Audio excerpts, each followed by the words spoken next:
नमस्कार, मैं हूं शारदा जायसवाल। आप देख रहे हैं इन24 न्यूज। आइए एक नजर डालते हैं देश और दुनिया की तमाम बड़ी खबरों पर।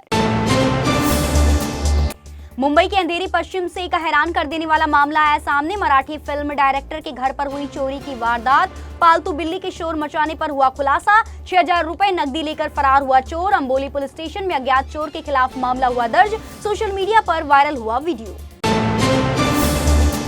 मुंबई में दही हांडी उत्सव के दौरान हुआ बड़ा हादसा। मानव पिरामिड बनाने में शामिल कम से कम 206 गोविंदा हुए घायल, जिनमें से 15 गोविंदाओं को विभिन्न अस्पतालों में कराया गया है भर्ती। महाराष्ट्र के सिंधुदुर्ग जिले में छत्रपति शिवाजी महाराज की प्रतिमा गिरने के बाद गरमाई महाराष्ट्र की राजनीति। ठाकरे गुट ने प्रधानमंत्री नरेंद्र मोदी पर जमकर बोला हमला। कहा कि पीएम मोदी जिसको हाथ लगाते हैं वह ढह जाती है। अपने मुखपत्र सामना में महाराज इन चोरों को कोई माफी नहीं शीर्षक के साथ लिखे संपादकीय में इस बात का किया गया जिक्र। पश्चिम रेलवे ने गोरेगांव से कांदीवली के बीच छठी लाइन बिछाने का कार्य किया शुरू। इसके कारण यात्रियों को हो सकती है असुविधा। 28 और 29 अगस्त की रात 5 घंटे का लिया जाएगा ब्लॉक। इससे 7 से ज्यादा लोकल ट्रेनों पर पड़ेगा असर। महाराष्ट्र के सिंधुदुर्ग जिले में छत्रपति शिवाजी महाराज की प्रतिमा गिरने के बाद सियासत हुई तेज। विपक्ष ने इसे राज्य माफ करा के स्लोगन के साथ राज्यव्यापी आंदोलन छेड़ दिया है, तो वहीं दूसरी तरफ इस मूर्ति को बनाने वाले जयदीप आप्टे के ऊपर गिरफ्तारी की लटक रही है तलवार। सिंधुदुर्ग पुलिस ने जिन 2 लोगों के खिलाफ मामला किया है दर्ज, उनमें केतन पाटिल के साथ आप्टे का नाम है शामिल। महाराष्ट्र के थाने जिले में रेप का एक और सनसनीखेज मामला आया सामने। व्यक्ति ने पड़ोस में रहने वाली 13 साल की नाबालिग लड़की से बार-बार किया दुष्कर्म। पीड़ित लड़की की शिकायत के आधार पर भारतीय न्याय संहिता एवं पोक्सो एक्ट के तहत मामला हुआ दर्ज। आगामी त्योहार गणेश उत्सव और दीपावली पर प्लास्टिक के फूलों के इस्तेमाल पर पूरे राज्य में लगाई गई रोक। पर्यावरण के लिए घातक माने जाने वाले इन फूलों के अलावा थर्माकोल से बनाए जाने वाले सजावटी सामानों के इस्तेमाल पर भी लगाया गया प्रतिबंध। महाराष्ट्र प्रदूषण नियंत्रण बोर्ड ने हलफनामा दायर कर बॉम्बे हाईकोर्ट में किया यह स्पष्ट। इस प्रतिबंध को लागू करने की जिम्मेदारी स्थानीय निकायों, राजस्व, शिक्षा, स्वास्थ्य विभाग और पुलिस महकमे को दी गई। महाराष्ट्र के पुणे जिले से एक हैरान कर देने वाला मामला आया सामने। एक अज्ञात युवती की हत्या कर उसके शरीर के टुकड़े टुकड़े कर मुथा नदी के किनारे फेंका गया। इस मामले में चंदन नगर पुलिस ने अज्ञात आरोपी के खिलाफ मामला दर्ज कर शुरू की आगे की जांच।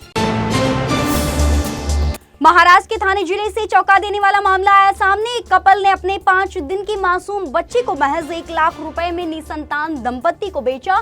घटना की जानकारी मिलने के बाद इस मामले में पुलिस ने बच्चे के माता-पिता समेत 6 लोगों को किया गिरफ्तार।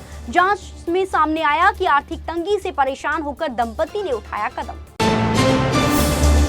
महाराष्ट्र के छत्रपति संभाजी नगर से दर्दनाक घटना आई सामने। पति के उत्पीड़न से परेशान होकर 26 साल की नवविवाहित डॉक्टर ने पंखे से लटककर खुद की जीवन लीला कर ली समाप्त। जानकारी मिलने के बाद मौके पर पहुंची पुलिस ने शव को कब्जे में लेकर पोस्टमार्टम के लिए भेजा। पुलिस अधिकारियों के मुताबिक 26 वर्षीय डॉक्टर प्रतीक्षा भुसारे की 5 महीने पहले हुई थी शादी।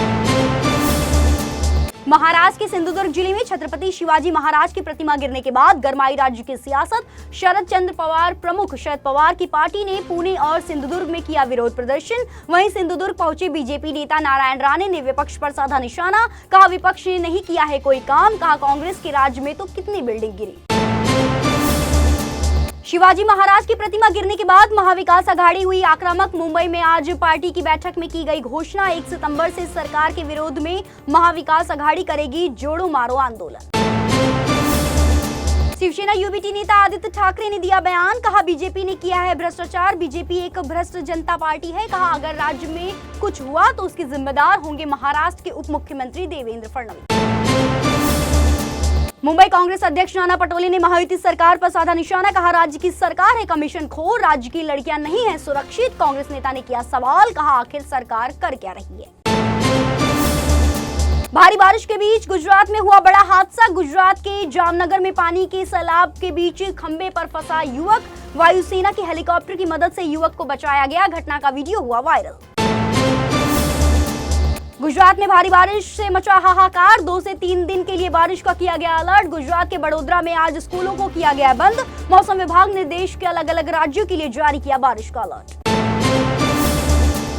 यूपी के अमेठी जिले के 8 रेलवे स्टेशनों के बदले गए नाम। Jais railway station, Akbarganj, Fursatganj, Warisganj halt, Nihalgarh बनी, मिसरौली और कासिमपुर हॉल्ट रेलवे स्टेशन के बदले गए नाम। इन स्टेशनों के नाम संतों और स्वतंत्रता सेनानियों के नाम पर रखे गए।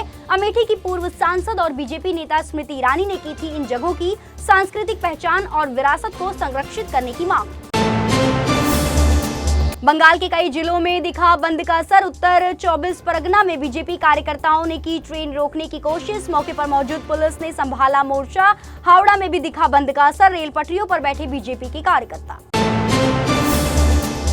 दिल्ली के मौलाना आजाद मेडिकल कॉलेज से हैरान कर देने वाला मामला आया सामने। मेडिकल छात्र ने छात्रावास के कमरे में पंखी से लटक कर दे दी अपनी जान। वहीं मौके पर घटनास्थल पर पहुंची पुलिस ने शुरू की जांच के दौरान पता चला कि छात्र मानसिक परेशानियों से जूझ रहा था और उसका अस्पताल में चल रहा था इलाज। देश के अलग अलग हिस्सों में बेटियां दरिंदगी का हो रही शिकार। अब यूपी के आगरा में नाबालिग लड़की के साथ पड़ोस के रहने वाले 3 युवकों ने किया गैंगरेप। नाबालिग लड़की को पहले आरोपी ऑटो में बैठा कर ले गए और फिर दुष्कर्म की घटना को दिया अंजाम। पीड़िता की शिकायत के आधार पर कार्रवाई करते हुए तीनों आरोपियों को किया गया गिरफ्तार। आगे की जांच जारी।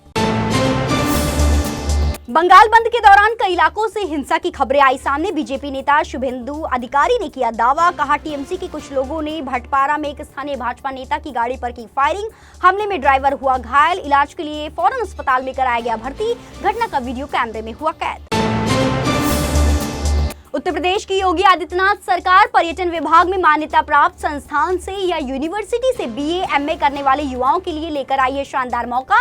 सरकार ने की मुख्यमंत्री टूरिज्म फेलोशिप कार्यक्रम की शुरुआत। इसके तहत चयनित शोधार्थियों को टूरिस्ट स्थलों पर घूमने के लिए प्रतिमाह दिए जाएंगे 40,000 रुपए। सरकार के मुताबिक इससे पर्यटन को बढ़ावा मिलेगा और युवाओं को रोजगार के भी मिलेंगे अवसर। उत्तर प्रदेश की योगी आदित्यनाथ सरकार अब सोशल मीडिया पर आपत्तिजनक पोस्ट को लेकर सख्त कदम उठाने की कर रही है तैयारी। सीएम योगी आदित्यनाथ की अध्यक्षता में हुए कैबिनेट बैठक में यूपी डिजिटल मीडिया नीति 2024 को दे दी गई है मंजूरी। इसके तहत अभद्र या राष्ट्र विरोधी पोस्ट डालने वालों पर होगी कड़ी कार्रवाई। उन्हें उम्र कैद की दी जा सकती है सजा। बैंक कर्मचारियों की एक यूनियन ने आज देशव्यापी हड़ताल का किया ऐलान। कई बैंकिंग यूनियन ने इस हड़ताल को किया support. Bank of India staff union Kerala के 13 पदाधिकारियों पर चार्जशीट के खिलाफ विरोध जताने के लिए इस हड़ताल का किया गया ऐलान। इनमें united forum of bank unions, all India bank officers confederation, national confederation of bank employees federation of India और all India bank officers association है शामिल। राजस्थान हाईकोर्ट ने नाबालिग लड़की से रेप के मामले में उम्र कैद की सजा काट रहे आसाराम बापू को आयुर्वेदिक इलाज कराने की दी अनुमति। उन्हें 7 दिन की मेडिकल पैरोल पर छोड़ा गया ताकि वे पुणे के एक आयुर्वेदिक अस्पताल में करा सके उपचार। फिलहाल के लिए इतना ही। ऐसे ही ताजा तरीन अपडेट्स को जानने के लिए इन24 न्यूज चैनल के साथ बने रहिए और इन24 न्यूज चैनल को लाइक, सब्सक्राइब और शेयर करना बिल्कुल ना भूलें।